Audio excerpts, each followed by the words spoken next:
leaders, and welcome to Leadership Excellence. My name is Danny Langloss. Today, we're joined by a person I often refer to as the modern day father of employee engagement. He's the founder and CEO of LeadX.org, Kevin Kruse. Kevin has been a coach, a mentor, and an inspiration to me in the leadership work that I do. He's on a mission to spark the next 100 million leaders. What I love about Kevin, we're going to dive into it today, is he doesn't just talk about concept and philosophy. He gives actionable items and strategies. His new book, Emotional Intelligence, 52 strategies to build strong relationships, increase resilience, and achieve your goals.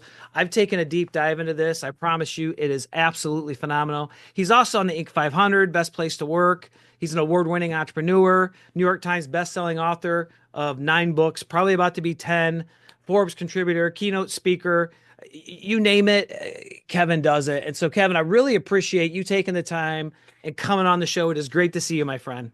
Yeah, Danny, it's great to be here. I know we think alike about so many things. We always geek out on leadership when we get together, which hasn't been often enough. It probably has been half a year to a year since we last connected live, I think. Yeah, it has. Tell me, so your new book, when did your new book, Emotional Intelligence, when did that launch? Yeah, it just launched last month. So yeah, in October of 2024. We're talking right now in November. So it's hot off the press. What was the passion, the inspiration, the motivation to write this book, Kevin? Yeah, as you know, certainly have been writing about leadership and culture for decades at this point. And yet, in the last, if you look at LeadX and the work that I think I've been sort of known for in the last 5 to 7 years, we've really been on the cutting edge of using technology to change leadership behavior. So we invented the world's first AI-powered executive coach. Back then, it was on IBM Watson. We continue to be innovators in creating hyper-personalized nudges to give you behavior change tips and nudges, in the flow of work. And yet, as we see and take advantage of all these changes in technology, as we've now put digital coaches in everyone's hand, what does emerge is that AI is and will become more important than ever before. I'm sorry, EI, emotional intelligence, more important in this age of AI. And now, emotional intelligence or EQ, research has been clear that it is a big driver of performance at work. Like where you went to school, your grades, that might help you get your first job, but it's your EQ that's going to determine your success at work, your ability to relate to other people, to lead other people, to resolve conflicts and maintain harmony. And yet IQ, like Google, that was one of their knockout questions or interview steps was, what's your IQ? If it wasn't above 120, you weren't going to work at Google. And a lot of other companies followed suit. But we're now entering an age, and we were talking just a little bit before the show about how incredible AI is. I mean, I've got ChatGPT open in a tab all day long. I've got Gemini in another tab because sometimes I want a second brainstorming partner, et cetera. But when we're at an age where every device on our computer has genius IQ, it really, really doesn't matter what we know or how smart we are, because the knowledge, the hard skill stuff, it's gonna come from our digital partners. So more important than ever before is our EQ. It's our emotional intelligence. It's about relationships. So that's when I really and my co-author and partner here at LeadX, Evan Watkins. He has a deep EQ background, more than my own, and we got together about a year ago and said, "Listen, we've got all these competencies we're talking about when it comes to leadership, but sort of the uber competency is emotional intelligence. EQ drives so many of the micro skills that become part of so many companies' competency models, and so there's certainly been a lot of EQ books written out there." But we wanted to make one, as you're saying, that's more accessible, more practical than ever before. And you probably noticed, Danny, we slapped the QR code to the free assessment right on the cover. No one's ever done this before. If you want to go and take a fully validated emotional intelligence self-assessment from Goldman, from Talent Smart, from any of the big ones, they're going to charge you anywhere from $100 to $1,000 to do that. our psychologists created the EQ assessment, had it fully validated with an outside body of IO psychologists, and we're giving it to you for free. You don't even have to buy the book. There's no scratch off code. You can come to our website or click that QR code. It's like our gift trying to get everyone to start this journey of getting better at EQ. Well, one of the things I'm glad you mentioned it that I was going to talk about, so unique about this book is the QR code there, the free assessment. That is huge. Having the baseline, knowing where we're at. Kevin, just for our listeners who maybe aren't as familiar with emotional intelligence, what is emotional intelligence? Yeah, right. I think people have this sort of innate understanding. IQ is sort of your book smarts, your knowledge smarts. EQ is your ability to relate to other people. Officially, we say it's the ability to recognize, understand, and manage your emotions, and to recognize and influence the emotions of others. It's certainly difficult to influence others if you don't have good control or at least understanding of your own emotions. So it starts there. That's the official definition. And if you think about it as a model, there's really like four buckets: that self-awareness, then self-management. Am I aware of my emotions? Can I manage my emotions? And then social awareness. Can I empathize with others? Do I understand what's going on with someone else? And then relationship management, knowing how I'm feeling at a certain moment, knowing how others are feeling, and then how do we take some actions to improve and develop that relationship. I found it interesting as I was reading the book, relationship management really being the ability to put all four aspects of emotional intelligence to use, Yeah. to bring all four to life. It really is that relationship management, and anybody in relationships or leaderships know you don't just establish a relationship, you got to maintain it, you got to pour into it, you got to invest in it. And I love a lot of the strategies that you have around that. You start this book with a story that I thought really brought to life the importance of emotional intelligence. You want to talk about, you feel comfortable talking about that quick? Yeah, sure. Well, so this what we like to do to kind of capture people's attention, at least in the modern day world, is most of us recall what I call the slap heard round the world, where Will Smith slaps Chris Rock on stage in front of a live audience and a live TV audience.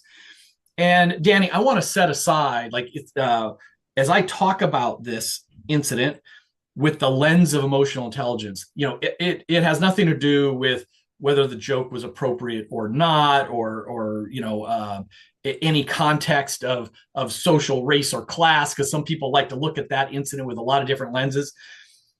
We like to look at it and say, let's assume Will Smith regrets that action. And I think he does. I mean, he apologized for it. He certainly, his career and reputation has taken a hit. His movies have not done as well as prior to that incident. And if everyone will remember, this night was supposed to be the most special night of his life. I mean, he spent his entire career cultivating this good guy, hero, likable character, this superhero character in a lot of movies. And he was going to be up for and won the highest accolade in his industry, right? Best actor. And before that could happen, he gets triggered by this joke about his wife and decides to, or reacts by taking the stage and assaulting another person. And so you have to think back, like, if Will Smith had greater EQ in that moment, if he could sense the feelings, and then this is the key, like, create that pause between the trigger and the reaction. When there's a pause, you get to choose your response.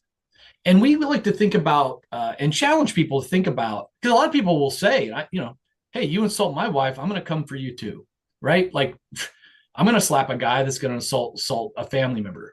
That's a natural reaction. And yet we've got to assume he probably regrets actually taking that action. And so there's if you think about EQ, every moment of every day, we're in a multiverse. We can choose, we can decide what we're going to do next. Do we say something? Do we not say something? Do we do something? Do we not do something? And so, put ourselves in Will Smith's shoes, and if there was this horrible joke made and we felt anger, shame, rage, there's an infinite number of actions we could take. Perhaps he could have stood up and yelled out, as he sort of did anyway, without the physical altercation. He could have stood up and left the room to make a statement. He could have waited until a commercial break and then assaulted Chris Rock behind stage where no one could see it. Maybe he would have yelled at him. Maybe he would have protested, right? There was a lot of things he could have done besides just taking the stage and slapping him. Now, Danny, this is a crazy example, right? None of us are up for Academy Awards. We're hopefully not actually slapping people at work or worrying about that. But it's something we can all relate to, right? So it's like somebody triggers us at work. Someone on our team underperforms, makes a bad mistake, challenges our authority. A colleague steals our idea and presents it as their own. Our boss doesn't give us the recognition we deserve. There's triggers all around us. Mastering EQ is really about, okay, understanding what triggers me. When do I get triggered? Am I tired? Am I hungry? Is it certain people that seem to get to me? And then can I develop strategies to put that pause in place to then respond, not react, but respond in a way that's going to be productive rather than counterproductive. So that's a story we like to lead off with to get people to reflect on a little bit. I thought it was a great story, and as leaders, we can see how that directly translates to us. Another more recent incident that just happened was Jason Kelsey and the fans that were heckling him and grabbing the phone and slamming it down and breaking it. And now he's on national. And I love Jason Kelsey and I love Will Smith, both of them. Yeah. And he's on national TV now, like apologizing and on his podcast and those things. And the problem is, as leaders, we are held to such a higher level, and we always have to be in control and deciding how we're going to show up. We got to be intentional and strategic. And this hot concept that I've heard you talk about here, never react, always respond. When we react, we let other people determine who we are, how we're going to show up, what kind of leader we're going to be. When we respond, when we pause, we choose. And then we're not on national TV or in front of our team apologizing or losing that all important trust. So I thought that was a great story to bring to life the importance of emotional intelligence, self-awareness, self-management, because that's the first half of it, right? And then the second half is social awareness, which relates to relationship management, as I understand your guys's system. Yeah, that's right. But let's even go a little bit deeper because Jason Kelsey, I'm just outside Philadelphia, and oddly, Will Smith and Jason Kelsey are both Philadelphia guys, but I don't think it has anything to do with being from Philadelphia. But you're right. Like as leaders, we're held to a higher standard, and Jason Kelsey has a lot to lose, right? So he reacted in the moment to something, took the fan's phone, who was horrible to him, and smashed it down. That was the reaction.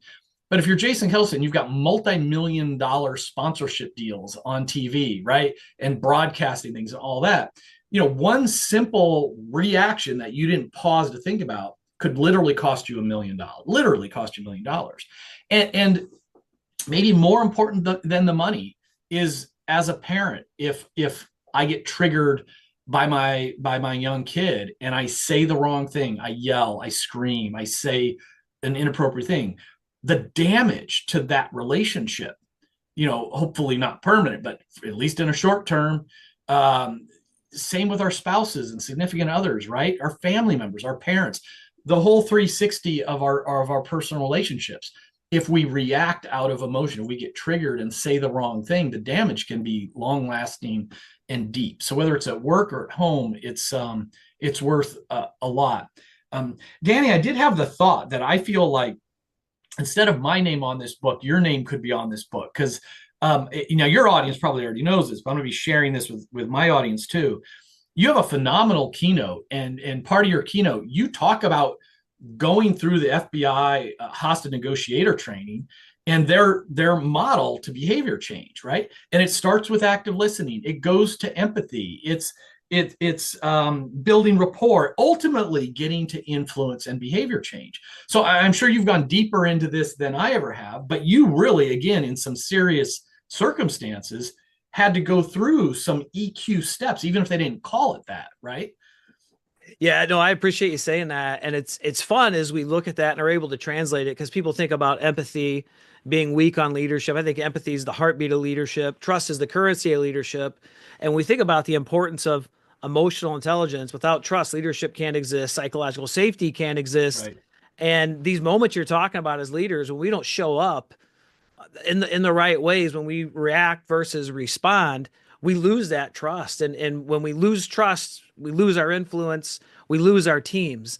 And so, and then, that one side about us, but our ability to be keenly aware, to dial in to the other person, to lead the whole person, to understand how our words, actions, situations are going to drive their emotions. That's right. It's everything. I read Danny Meyer's got a book, Setting the Table, and he said relationships and business are as simple and complex as the emotions we drive in other people. And I add the leadership to that. Yeah, Leadership is as simple and complex as the emotions we drive in other people. And that foundationally, I think is what emotional intelligence is all about and why it's that's so right. important. Hit that back over the net at me.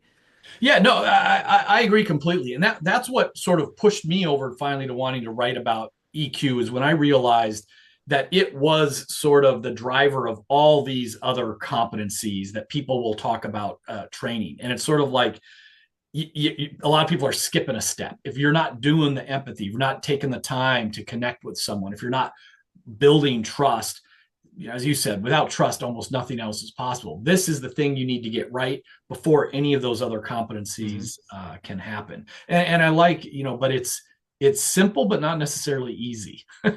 Yeah. Well, it's tough because the way we're all triggered and our experiences and the lens we see through. Kevin, we only got so much time in the Yeah, show, right? We like to stay between a half hour and 40 minutes, but I wanted to dive into a couple things. And first with self-awareness, one of the strategies of many, many strategies that you outline is solicit feedback from people you trust. Why is that such a powerful strategy for gaining self-awareness? yeah, the funny thing is, and I'm no different. We all seem to think that we know ourselves well, that we have great self-awareness, but all the research studies show that like we all have pretty horrible self-awareness. You ask anybody if they're above average at whatever or what was rate themselves, and they're always above average. Well, the law of statistics show that most people are, of course, average, and so it's important to not necessarily take feedback or insights from anybody, but from Mm. people you trust, people you respect, talk to them about what they see in terms of your strengths, your limitations, your emotional range. I'm big on context. When are you at your best? When are you not at your best?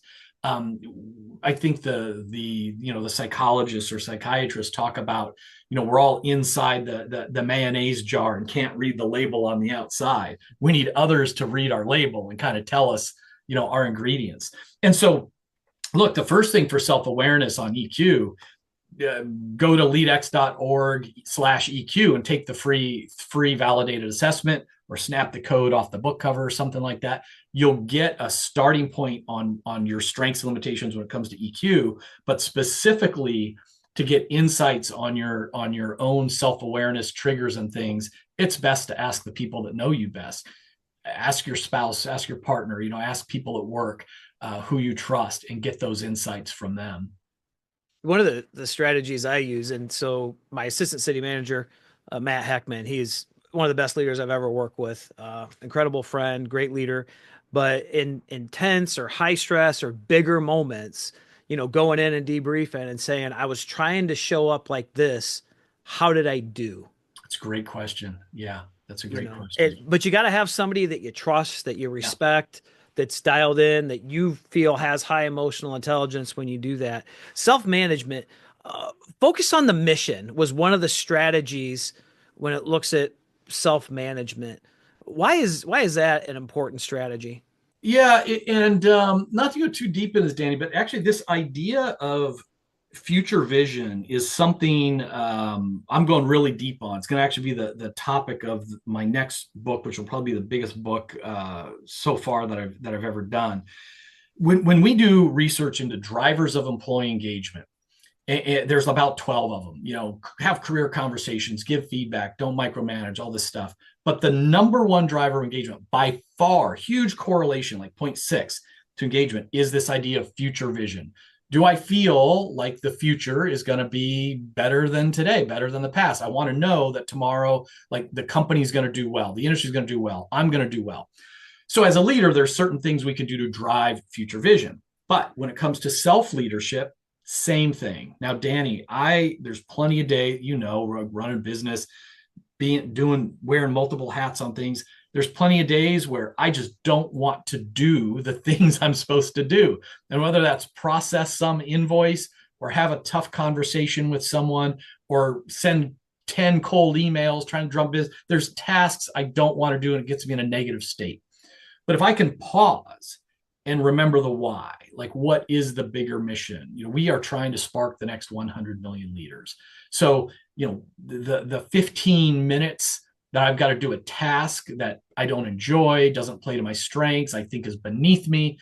Well, why even experience those negative emotions when I know that task is part of the process of sparking the next 100 million leaders around the world? When things, and I've been doing startups my whole life, they're never easy. Christ, we're an unfunded startup in the AI space. It's not an easy thing to figure out. And on those darkest days when it's like, okay, like we've just worked 7 straight days, 18 hours a day, and been told no a million times, it's just one of those weeks. Remembering the mission is what keeps us going. Because if it's about just how I'm feeling in the moment, I would have quit a long time ago. I'm not doing this because it's fun. It would be fun to be sipping cocktails down on some beach somewhere. And so this is, my example, but for anyone, as you have whatever emotions are going on, stress, negativity, someone's being triggered, someone just insulted my wife and I'm here getting ready to get my lifetime achievement award, keep the big picture in mind. What is your goal? What are you trying to accomplish? And that's going to help you to respond with the right action. And I love that. And I know just a lot of the different things that we face, whether it's creating, front edge drug programs that put heroin addicts to treatment instead of jail and what it took to do that, the work around Aaron's Law, like your purpose is so important that nothing's going to stop you. The other side in leadership that really resonated with me on this is that when what you're trying to accomplish is so important, it becomes easier to do what we often have to do. And at times, leaders got to eat a shit sandwich that doesn't belong to them. They got to apologize when maybe it wasn't their fault. Yeah. But when what you're trying to accomplish and what you're trying to build is bigger than yourself and it's so important to you during these really difficult times and interpersonal situations, you're able to put the purpose, the cause, the organization, the team first, because that's more important than winning this battle. We want to accomplish, the war, the impact. That's And right. so both those sides I think become so important. Social awareness, grow our body language awareness. And one of the things I had noted in that as well is like energy awareness and shifts. Why is it so from a social awareness side, does this have to do more with like controlling our body language or like understanding and interpreting the body language of others? Yeah, I think our own body language comes into self-management. Yeah, Okay. how are we showing up when we walk into a room, when we're at that table? What's our presence? What's our energy? The social awareness, like to me, is more about being able to see that in others. Mm. And for people, there's a lot of people who are naturally good at it. I mean, I think it's on a spectrum. Some people pick up social cues really well. They can read the energy, the mood of the room. They're naturally attuned. If we're in a meeting, long conference table, and there's 10 people, we know who's checked in, who's checked out, who's supportive of an idea, who seems to not be supportive of the idea. And so I think it's developing those skills, understanding where you're at with that and developing those skills. And part of it is people have heard, and again, you're going to be more expert at this than I am, given what you've done for a living in the past. But reading body language. Are people closed with the folded arms and sitting back? Are they stonewalling you? Are they expressing some negativity? Are they leaning in and fully alert? It could just be as simple as who is responding to ideas in the room and who's quiet, and you might need to call out on them. Silence doesn't necessarily mean agreement. You want them to disagree in the room in front of you, not out in the hallway when the meeting's over.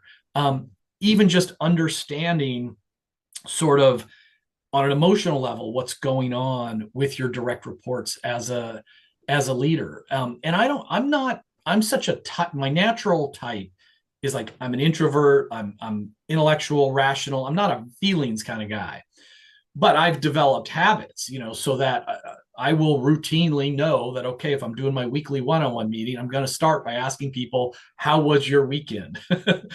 How did that move go? How did I know your son was in the soccer tournament, right? Like, it takes some effort, but like, I'm trying to build that rapport, build that relationship, show that I do care, express some things, but it's like gathering information about their mood, what's going on in their life.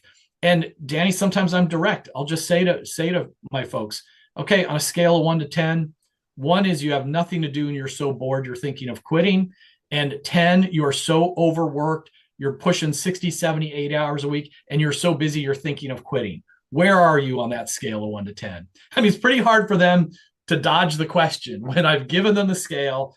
Give me a number, right? And then hopefully that number sparks a positive conversation around it. So whether it's workload, stress load, are you having too much stress on this, or it's just enough stress to make you move with some pace? It's just asking and noting and caring.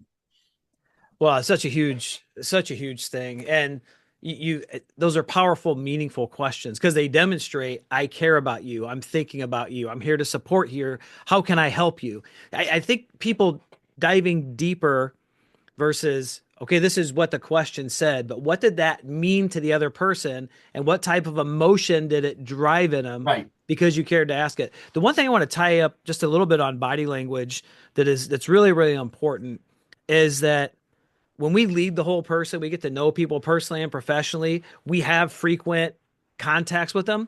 That's where we get the baseline Mm-hmm. because there's a lot of things like, somebody leaning back with their arms crossed or legs crossed, right? They feel threatened. They're not open. They're not in it's not a great body language, but, pay attention intentionally to people's body language. And then when you're in a situation where it matters, you need to be able to read it, you're going to understand what it means because it's different.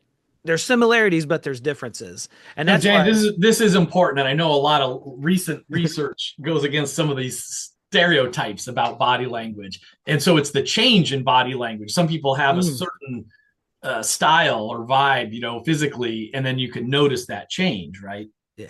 So we spent a lot of time in interrogation, of a homicide suspect building rapport. Yeah. And seeing and asking questions that we know the answers to, things they're totally comfortable with. So then we can see how the body language changes as we get into the depth of the conversation. One of my favorite things to do with people being honest or dishonest is ask them questions about things from their childhood that they got to think about, that they've got no reason to lie about, and look at which way their eyes go.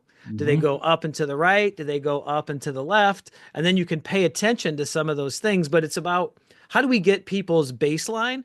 Because one of the things I've seen police officers make a lot of mistakes, FBI agents make a lot of mistakes, is they thought they were masters at reading body language and they just made the assumption. The body Yeah. language cue tells us, ask Kevin, a second ago when we were talking about this, I felt a shift in your body language. Did I misread that? Or is there Mm. something more we need to discuss? Yeah. Is Yeah. there something I said that triggered you? Is it right? Like, don't walk past those things and don't just assume that Yeah. but be dialed into it. And I think that as we are, it makes us so much better. But Yeah. understanding the general things about body language is you got to do that before you can go deeper. Yeah. No, that's great. What an interesting topic. I absolutely love relationship management because we're coming up towards the end of the episode Yeah. here. Why is checking in consistently so important for relationship management? Yeah, I'm really big on this. I with my own direct reports, we do a weekly one-on-one. In fact, I stack them up on Mondays. Mondays are for meetings. I do not like Mondays, but again, it's valuable weekly check-ins. And one of those questions that predict employee engagement, whether people are going to be massively engaged or not, it is a communication. Communication is the driver, but it's not like they want more memos from the CEO. It's two-way communication. And only if you have a rhythm, a cadence of communication. So, I like once a week one-on-ones, but depending on the size of your team and what's going on, maybe it's once every other week.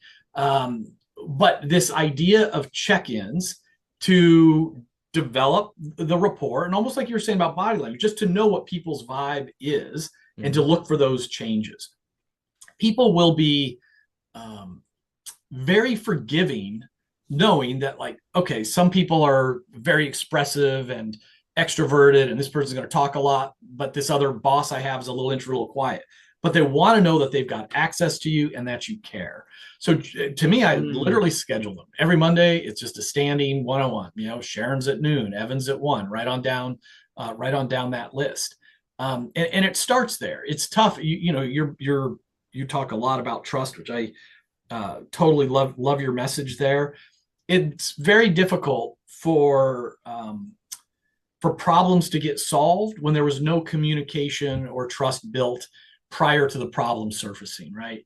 And so it's that classic example of putting deposits, into the emotional bank account. Mm. If Danny's showing up every week, every other week, building the relationship, knows what's going on in my life, letting me speak my piece, giving him some ideas in privacy, in the right place, then if Danny messes up or whatever, I'm not going to take it personally. If Danny needs a favor from me, I'm not going to take it personally. If Danny wants to know why something has changed, I'm going to be honest about it. But you can't just show up and instantly turn on the trust valve. So that's why just the routine check-ins is key, I think.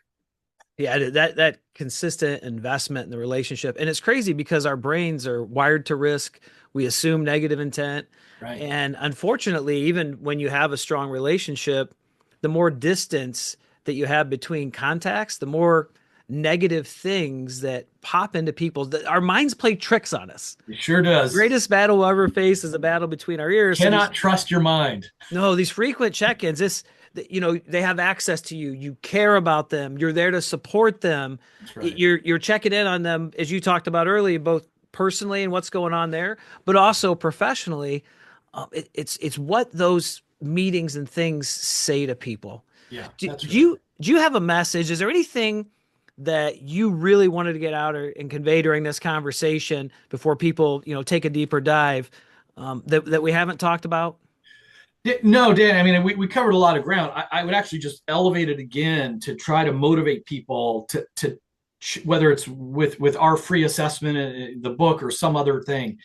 We are entering a crazy information age where, again, every device around you is going to have genius IQ. How are you going to excel, thrive, get promoted at work? You're going to be able to do the job, do the skill stuff with our devices, with our digital buddies. But it's about how you relate to others that's really going to be the game changer. And then, Dan, you and I always, boil it back to personal level. Like, all this work stuff's great, but I'm blessed. My kids are older now. I've got a few more years down the road than you, Danny, and a great relationship with my adult children. But it's because of EQ practices. I didn't know that's what they were, starting when they were 4 or 5, certainly in their teens, right? So all these, everything in the book, the assessment, everything we're talking about, yeah, it's going to be great for work, and it's critical to having thriving relationships, in your family too. So perfectly said, Kevin. EQ is the new IQ. I know all of our promotions are based and founded in EQ. People have to have competency, but if you don't have EQ, you can have the highest IQ in the world, and leading people just probably isn't going to be your thing. That's So right. being able to develop, Kevin, one quick question as we head out. So this QR code on the book, we'll share the link and the podcast descriptions. People, it is absolutely free. As you solicit feedback from people you trust, could somebody you trust take this as it relates to you, or does it not translate like that? It doesn't translate like that. We have in development sort of a 360 version so that others can evaluate your EQ, because you will get a better insights from the data from others. So that's in development right now. This would be a self-assessment. Yeah. Awesome. Kevin, any call to action as we walk off? Hey, first of all, I love to meet your friends and listeners. They can find me on LinkedIn, Kevin Kruse, Kruse. leadx.org/EQ if they want to take the free assessment. And hope people get in touch. Well, this is an absolute phenomenal book. Again, I love concept and theory, and as in executive leadership, you got to understand that, but you've got to have actionable strategies. There's 52 of them packed in this book, Emotional Intelligence, 52 strategies to build strong relationships, increase resilience, and achieve your goals. So many great takeaways. All the ways to get a hold of Kevin, connect with Kevin will be in the podcast description. And no matter where we're at in our journey, no matter how good we always got to sharpen the tip of the spear in emotional intelligence. It is the difference maker. It is the game changer. And so we're excited to have you on this journey. Please check out his book. Please take the free assessment for you, for your team, but more importantly, for your family and in those relationships away from work. Kevin, thank you so much for joining us. Thanks, Danny. Great to see you again. To our listeners, any follow-up you have, contact us through LinkedIn. If you like the episode, please, hit the rating, hit a review, just help us reach more people. That's what this is all about. And remember, always be committed to excellence.